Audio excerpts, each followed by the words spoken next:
Hello my dear students, ये carboxylic acid का part third है। इसमें अपन डिस्कस करेंगे reactions and the industrial uses. Okay, so let's start with it. So the reactions of carboxylic acid. अब इसमें अपन ने क्या क्या पढ़ लिया था? इसमें अपन ने पढ़ लिया था structure, physical properties, preparation, and here we are discussing the reactions and then the industrial uses. Okay, so reactions, ये जनरल रिएक्शंस हैं कार्बोक्सिलिक एसिड जो शो करते हैं, जैसे एस्टरिफिकेशन। तो यहाँ पर क्या होता है कि एस्टर कैसे बनता है? एसिड और अल्कोहल की रिएक्शंस के साथ। तो यहाँ पर आपको देखने को मिलेगा कि एक एसिड है, जनरल फॉर्मूला कार्बोक्सिलिक एसिड का, ये अल्कोहल है। यहाँ पे H प्लस की प्रेजेंस में रिएक्शन होगी और RCOOH जो है ये बॉन्ड ब्रेक होगा, यहाँ से आपका R डैश अटैक करेगा, वाटर का रिमूवल हो जाएगा। ये है फिशर एसिडिफिकेशन, फिशर ने दिया था। देन आपका अगर डायजो मीथेन है यहाँ पर, डायजो, ठीक है, ये बॉन्डिंग अगर आपकी होगी यहाँ पे, तो इसकी प्रेजेंस में रिएक्शन होगी तो भी आपका क्या बनेगा? एस्टर बनेगा।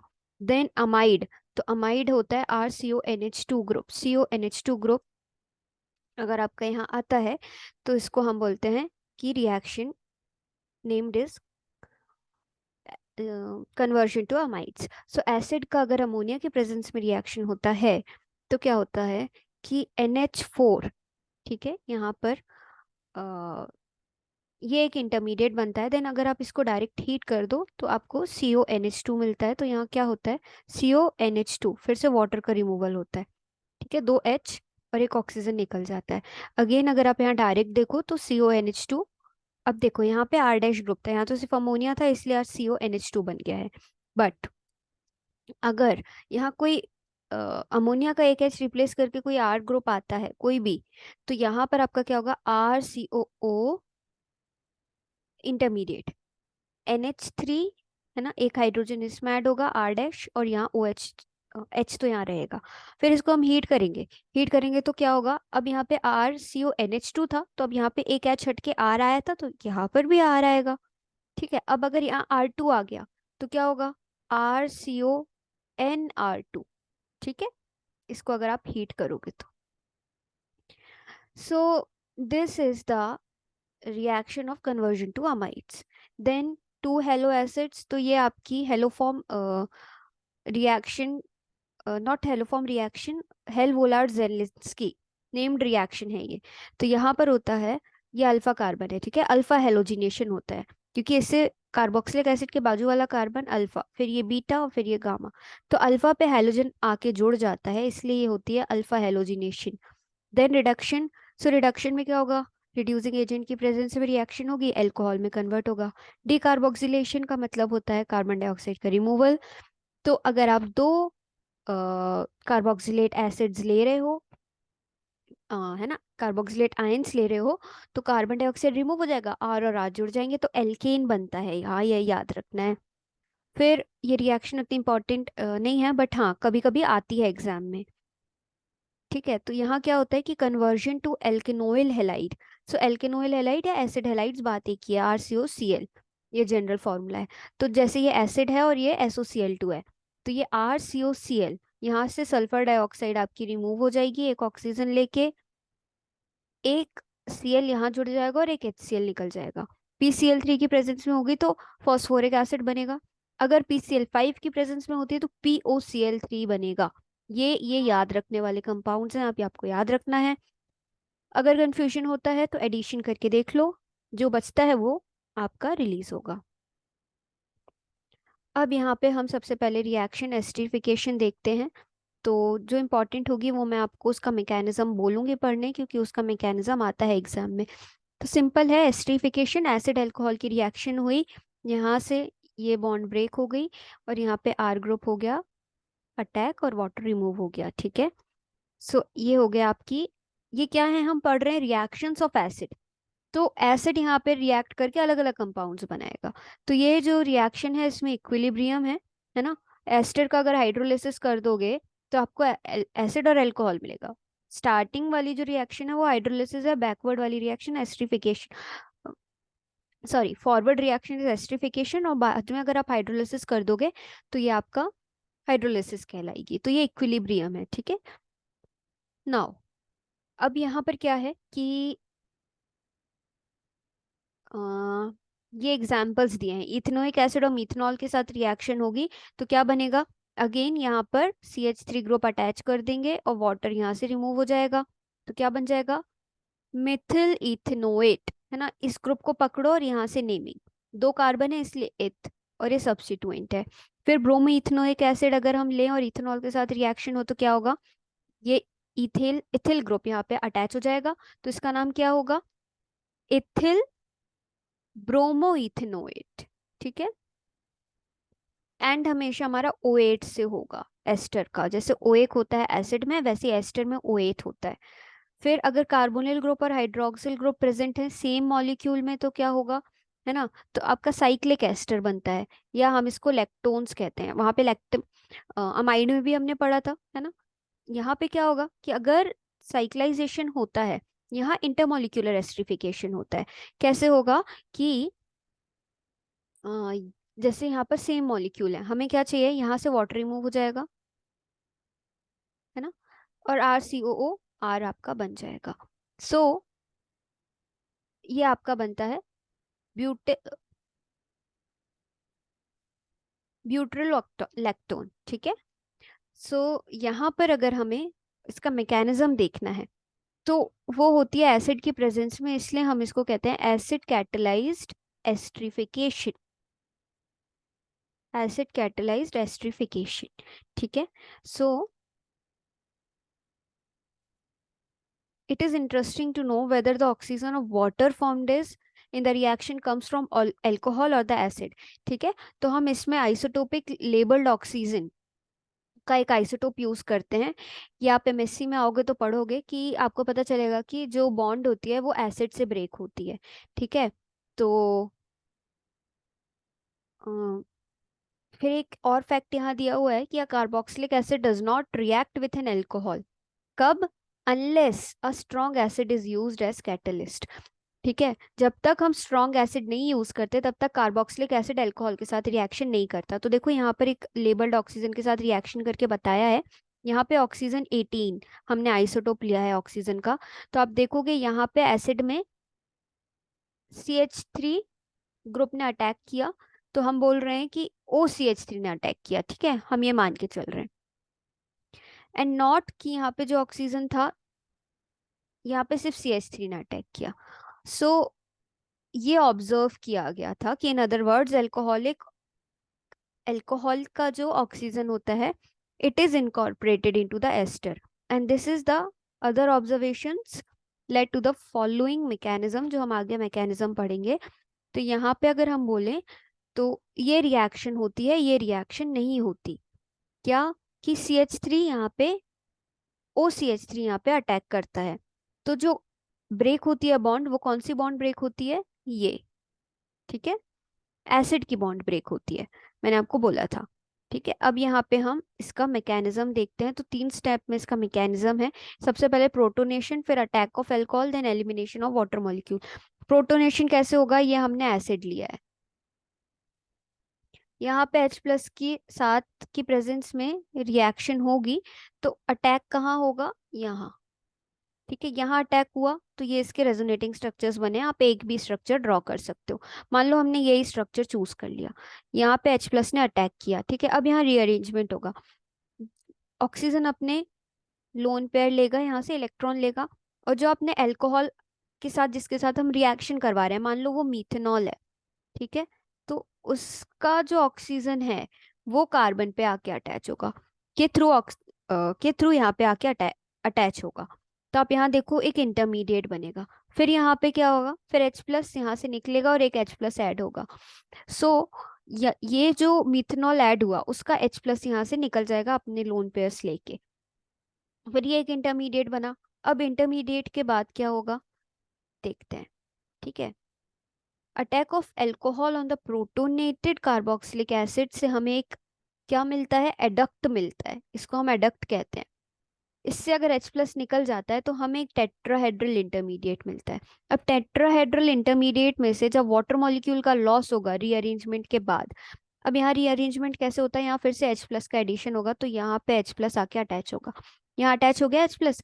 अब यहाँ पर भी देखो टेट्राहेड्रल इंटरमीडिएट में यहाँ पर भी दो H प्लस रिलीज हुआ, एक H प्लस यहाँ से रिलीज हुआ था, ये वाला। ठीक है, और हमने यहाँ पे ये देखा कि जब हम फिर से किस H प्लस के प्रेजेंस में रिएक्शन कराएंगे तो ये यहाँ पर ऐड हो जाएगा आके, और एक H यहाँ भी ऐड होगा, तो इस पे पॉजिटिव चार्ज था ऑक्सीजन पे। So now here, from here, ठीक है, from here water molecule will be released, यहाँ से वाटर मॉलिक्यूल रिलीज हो जाएगा आपका। और जब वाटर मॉलिक्यूल रिलीज हो जाएगा तो आपको कुछ इस तरीके का इंटरमीडिएट मिलेगा। ठीक है, और ये जो ऑक्सीजन था उससे CH3 बस जुड़ा रहेगा, ये बॉन्ड यहाँ शिफ्ट होगी, ये डबल बॉन्ड के फॉर्म में आ जाएगा, और यहाँ से H प्लस भी रिमूव हो जाएगा। सो आप देख सकते हो RCOO CH3 आपको मिलेगा जो कि एस्टर होगा। ठीक है, now tertiary alcohols or phenols cannot be used in acid catalyzed esterifications क्योंकि स्टीरिक फैक्टर है। ठीक है, स्टीरिक फैक्टर है, टर्शियरी अल्कोहल बहुत ज्यादा स्टीरिकली हिंडर्ड है, इससे अगर एसिड रिएक्ट करेगा तो बहुत स्लो प्रोसेस है, एलिमिनेशन हो जाएगा, एस्टरिफिकेशन ना होके एलिमिनेशन होने लगेगा। ठीक है, फिनॉल्स के साथ भी यही प्रॉब्लम होगी, वो भी रिएक्ट नहीं करेंगे। सो आपको पता चलेगा कि स्टीरिकली हिंडर्ड जो भी कंपाउंड्स होंगे वो आपके एस्टरिफिकेशन में यूज नहीं होते हैं। फिर एक और मेथड है, अगर आपको मिथिल एस्टर्स चाहिए हैं कार्बोक्सिलिक एसिड से, तो आप डायज़ोमीथेन के साथ रिएक्शन करा सकते हो। अगेन यहाँ CH2 ग्रुप अटैच होगा, तो ये जो ऑक्सीजन है, ये जो हाइड्रोजन है CH2 के साथ चला जाएगा, CH3 बन जाएगा, उसका भी ये मैकेनिज्म लिखा हुआ है। ठीक है, then conversion to amides is the second process. तो सेकेंड प्रोसेस में आप देखोगे अमोनिया के साथ रिएक्शन होती है, जो जनरल मैंने बताया था, तो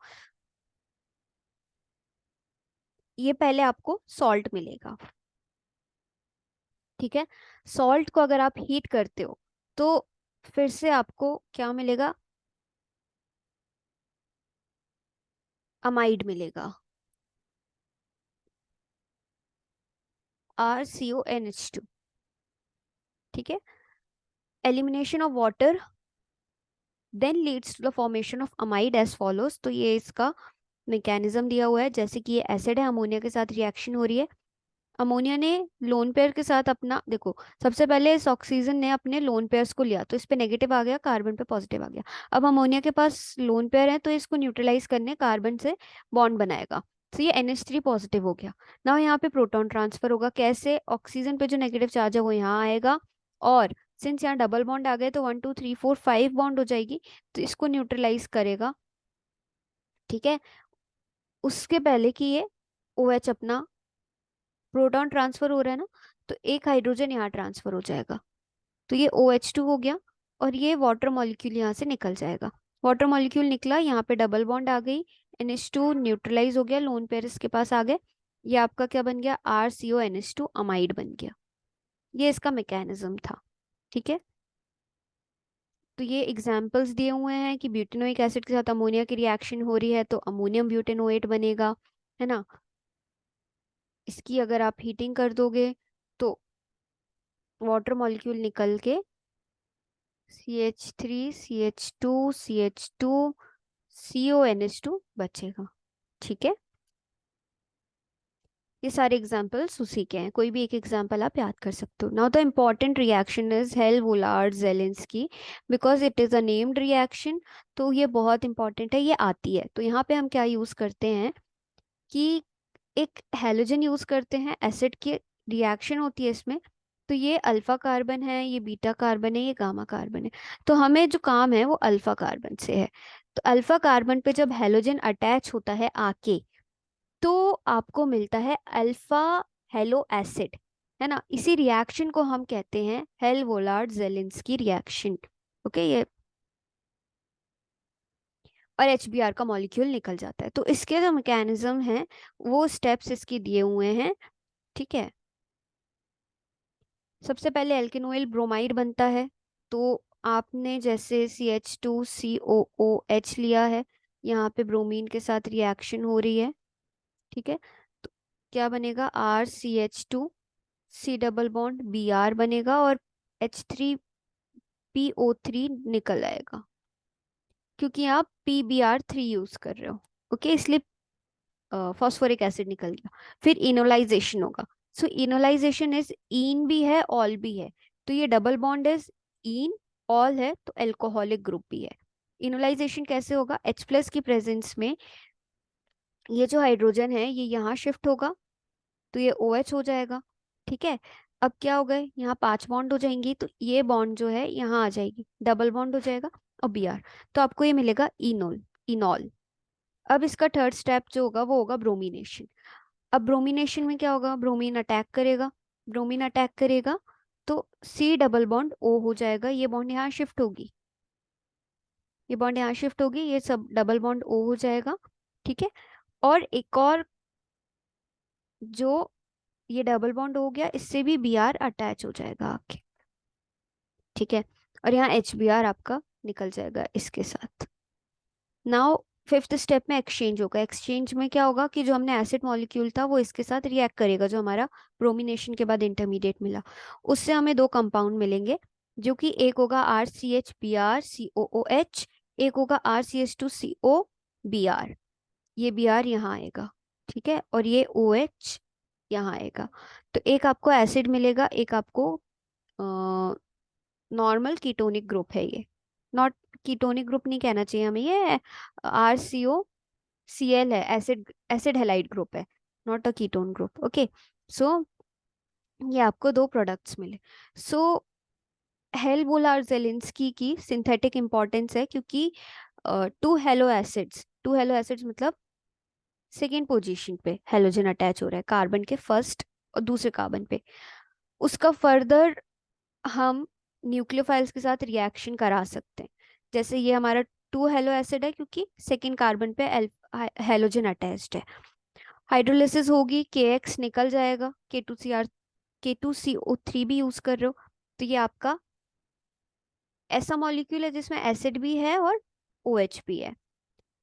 देन अमीनो एसिड में कन्वर्ट कैसे कर सकते हैं, तो ये आप इनकी सिंथेटिक इंपॉर्टेंस है। तो सिंथेटिक इंपॉर्टेंस में आप बता सकते हो कि एसिड हाइड्रोक्सी ग्रुप वाले कंपाउंड बन सकते हैं, अमीनो एसिड बन सकते हैं, और डाइकार्बोक्सिलिक एसिड बन सकते हैं हेल जेलेंस की रिएक्शन से।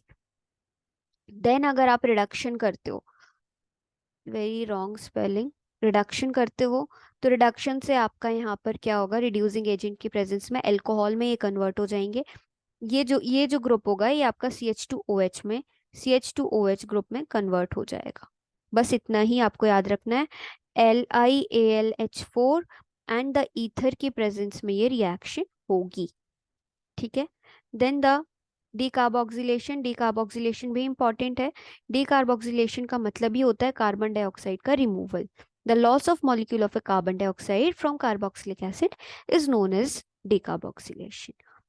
सो simple aliphatic carboxylic acid do not decarboxylate easily, है ना। इनके लिए कुछ स्ट्रक्चरल फीचर्स रिक्वायर्ड हैं, जैसे कार्बोक्सिलिक एसिड जिनमें स्ट्रांगली इलेक्ट्रॉन विड्रॉइंग ग्रुप हैं, जैसे NO2 है ना, एट सेकेंड पोजीशन, वो डीकार्बोक्सिलेट जल्दी हो जाते हैं अगर हीट करने से भी। Okay, then among the other carboxylic acid which decarboxylate readily are 3 keto acids, then propanedioic acid जिसको मेलोनिक एसिड भी कहते हैं, या उसके डेरिवेटिव्स, या कार्बोनिक एसिड्स के डेरिवेटिव्स, ठीक है। सो डीकार्बोक्सिनेट डीकार्बोक्सिलेशन जो रिएक्शन है उसमें कार्बोक्सिल रेडिकल्स का यूज होता है, और इस रिएक्शन को हम हर्न्स डिकर या कोलवेज इलेक्ट्रोलिसिस भी कहते हैं। तो हर्न्स डिकर जो रिएक्शन है वो भी कभी कभी आपसे पूछी जाती है। तो उसमें क्या होता है कि हेलोजन के साथ हम जो कार्बोक्सिलिक एसिड है उसको रिएक्ट करते हैं, ठीक है, कि सॉल्ट को बेसिकली, जैसे ये silver salt of carboxylic acid है, इसको आपने ब्रोमीन के साथ रिएक्शन किया तो AgBr निकल जाएगा, RBr बचेगा और CO2 बचेगा। तो ये रिएक्शन बहुत इंपॉर्टेंट है, याद रखना है। कैसे याद रखोगे, एक पेज लो, उसमें सारी नेम्ड रिएक्शन लिख लो। ऑलरेडी एक वीडियो बना हुआ है, बट कार्बोक्सिलिक एसिड में सबसे ज्यादा नेम्ड रिएक्शन है। फिर कोल बेस इलेक्ट्रोलिसिस में क्या होगा, सिंस इलेक्ट्रोलिसिस है ना, तो इलेक्ट्रोड पॉजिटिव के पास नेगेटिव वाला जाएगा, नेगेटिव के पास पॉजिटिव वाला जाएगा। So here aqueous solution of sodium या पोटेशियम सॉल्ट यूज होता है कार्बोक्सिलिक एसिड का, जिसका इलेक्ट्रोलिसिस होता है ना। तो अगर हम बोलते हैं कि एनोड है ना, तो एनोड अगर ये पॉजिटिव है तो जो कार्बोक्सिलेट आयन है वो एनोड के पास जाएगा, ठीक है, क्योंकि इस पे नेगेटिव चार्ज है। सो ये आपका कार्बोक्सिलिक रेडिकल बना, कार्बोक्सिल रेडिकल। रेडिकल मतलब ऑड इलेक्ट्रॉन, 7 इलेक्ट्रॉन्स होते हैं, तो 1 2 3 4 5 6 7, 7 इलेक्ट्रॉन्स। फिर कार्बोक्सिल रेडिकल का डीकार्बोक्सिलेशन होगा तो CO2 निकल जाएगा और एक एल्किल रेडिकल बनेगा। एल्किल रेडिकल की एक और एल्किल रेडिकल के साथ रिएक्शन होगी तो ये एल्केन बनाएगा। तो बेसिकली कोल बेस इलेक्ट्रोलिसिस में CO2 मॉलिक्यूल रिलीज होता है और एल्केन बनते हैं, ये याद रखना है। Then conversion to alkanoyl halide. So ये मैंने आपको जनरल बताया था कि SOCl2 के साथ रिएक्शन होती है तो सल्फर डाइऑक्साइड गैस रिमूव होती है, HCl निकलता है और RCOCl आपका बनता है। तो यहाँ से Cl यहाँ अटैक करेगा, है ना, H और Cl एक निकल जाएगा और CO2 भी यहाँ से निकल जाएगा, तो पूरी बैलेंस है रिएक्शन। सो COOH ग्रुप सीधे COCl में कन्वर्ट हो रहा है, तो यहाँ पे भी COCl में कन्वर्ट हो जाएगा, Br है तो COBr में कन्वर्ट हो जाएगा। So these are the chemical reactions. Now the industrial uses. So industrial uses में हमें ये देखना है कि कार्बोक्सिलिक एसिड्स का इंडस्ट्री में क्या इंपॉर्टेंस है। तो सबसे इंपॉर्टेंट है सपोनिफिकेशन। जो रिएक्शन है सपोनिफिकेशन वो बहुत इंपॉर्टेंट है कार्बोक्सिलिक एसिड के यूजेस में। वो क्या होता है कि soap formation, saponification is the formation of the process of formation of soap using alkali. तो सोप्स क्या है, सोप्स आर द सोडियम और the potassium salts of fatty acids, है ना, तो इनके सॉल्ट्स होते हैं ये। नाउ दीज मॉलिक्यूल्स, इनके पास दो चीजें होती हैं, एक हेड होता है, एक होती है टेल। सो एक होता है हाइड्रोफिलिक पार्ट, एक होता है हाइड्रोफोबिक पार्ट, है ना। तो मॉलिक्यूल्स जिनके पास हाइड्रोफिलिक, हाइड्रोफिलिक फिलिक मतलब होता है वाटर लविंग, वाटर लविंग। तो जो ये हेड पार्ट होता है हमारा, ये हमारा वाटर लविंग होता है या हाइड्रोफिलिक एंड होता है, फिलिक। टेल जो होती है वो हाइड्रोफोबिक होती है, फोबिया होता है ना, डर, हाइड्रोफोबिक, ठीक है। इसको हम बोलते हैं वाटर हेटिंग या हम इसको कहते हैं डर्ट या ऑयल लविंग, क्योंकि ये डर्ट या ऑयल से जाके स्टिक हो जाती है। सो ये हाइड्रोकार्बन चेन है और ये हमारा हेड है, ठीक है। ये जब एग्रीगेट होते हैं, जैसे हमारा ये पानी है इसमें, ठीक है, ये पानी है हमारा इसमें, ये क्लोथ है, इस पे डर्ट है, ये गंदी गंदी चीजें लगी हुई हैं, गंदी, ठीक है, गंदा है ये। तो ये जो डर्ट है इससे क्या होगा, ये सारे मिसल्स ऐसे एग्रीगेट हो जाएंगे और इनके हेड जो रहेंगे वो बाहर रहेंगे। तो ये जो फॉर्मेशन है इसको हम कहते हैं मिसल फॉर्मेशन, या ये एग्रीगेट जो है, एग्रीगेट इज नोन एज मिसल, ठीक है। So what happens is when you rinse the cloth, है ना, आपने सोप अप्लाई किया, आप उसको रिंस करते हो, तो इससे क्या होता है, डर्ट रिमूव होती जाती है और जो आपका वाटर लिविंग पार्ट है वो वाटर के पास रहता है ना। Now the cleansing action of soap, इसमें क्या होता है, इट अट्रैक्ट्स, है ना, चेन को हम कहते हैं नॉन पोलर और हेड जो होता है वो हमारा पोलर होता है। So cleansing action of soap क्या इन्वॉल्व करती है, attracting the non polar molecule as the grease and oil, है ना। नॉन पोलर मॉलिक्यूल आपका डर्ट के पास रहता है और जो पोलर है वो वाटर के पास रहता है। तो आउटर पोलर पार्ट जो है वो पानी में सॉलिबलाइज हो जाता है ना, और इसकी वजह से क्या होता है, जो टेल होती है वो ग्रीस को रिमूव करती है क्योंकि वो ग्रीस से स्टिक होती है, और जो वाटर में पार्ट है वो क्या होता है, वो वाटर से, हेड जो पार्ट है वो वाटर से स्टिक रहता है। सो इस वजह से क्या होता है, जो नॉन पोलर पार्ट है वो उसको रिमूव करके वाटर से हटाती जाती है डर्ट को। तो this is the cleansing action of soap. But major disadvantage ये है कि जो सोप्स हैं, है ना, वो कैल्शियम और मैग्नीशियम आयंस अगर हार्ड वाटर है तो उसके साथ मिलके इनसॉल्युबल्स कम बना लेती हैं, है ना, इसकी वजह से ये डिग्रेडेबल नहीं हो पाती। But detergent as compare to soaps they are biodegradable, ठीक है, ये डिफरेंस है। सो सिंथेटिक डिटर्जेंट्स 1933 से बनना, जो इनकी प्रॉब्लम थी या आइडेंटिफिकेशन था, वो स्टार्ट हुआ। फर्स्ट डिटर्जेंट जो था वो था एल्किल बेंजीन सल्फोनेट। ठीक है, एल्किल बेंजीन सल्फोनेट्स जो थे ये डिटर्जेंट्स पहले बने।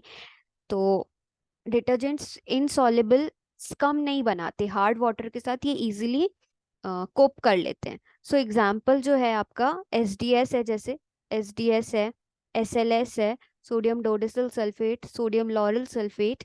तो ये आप देख सकते हो, ये एग्जाम्पल है।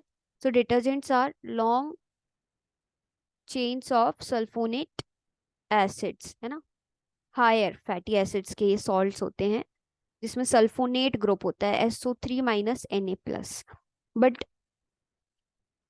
रेडिली बायोडिग्रेडेबल डिटर्जेंट्स को भी हम नहीं कह सकते हैं। आफ्टर इंटेंसिव रिसर्च जो लीनियर एल्केन सल्फोनेट डिटर्जेंट्स हैं वो बायोडिग्रेडेबल थे। तो ये रिसर्च के बाद ही हमें ये सारी चीज़ें पता चलती हैं। बट बेसिकली सोप से ज़्यादा एडवांटेजेस हमें डिटर्जेंट्स ही हैं हमारे लिए। और जो जनरल फॉर्मूला है या जनरल स्ट्रक्चर है वो ये है, CH3 CH2 N। N मतलब यहाँ कितने भी नंबर्स हो सकते हैं, CH2 SO3 नेगेटिव और Na+। ये डिटर्जेंट का जनरल फॉर्मूला है। बायोडिग्रेडेबल मीन्स कि जो माइक्रो ऑर्गेनिजम्स हैं उनके थ्रू ये डिग्रेड हो जाएंगे। तो ये आप डायग्राम दिखा सकते हो, ग्रीस और ऑयल में ये मिसल्स जाके अटैक करेंगे और इस तरीके का कुछ स्ट्रक्चर बनेगा। सो आई होप ये आप लोगों को समझ आया होगा। इसके बाद हम इसके क्वेश्चंस डिस्कस करेंगे। और if you like the videos then please subscribe to my channel. Thank you.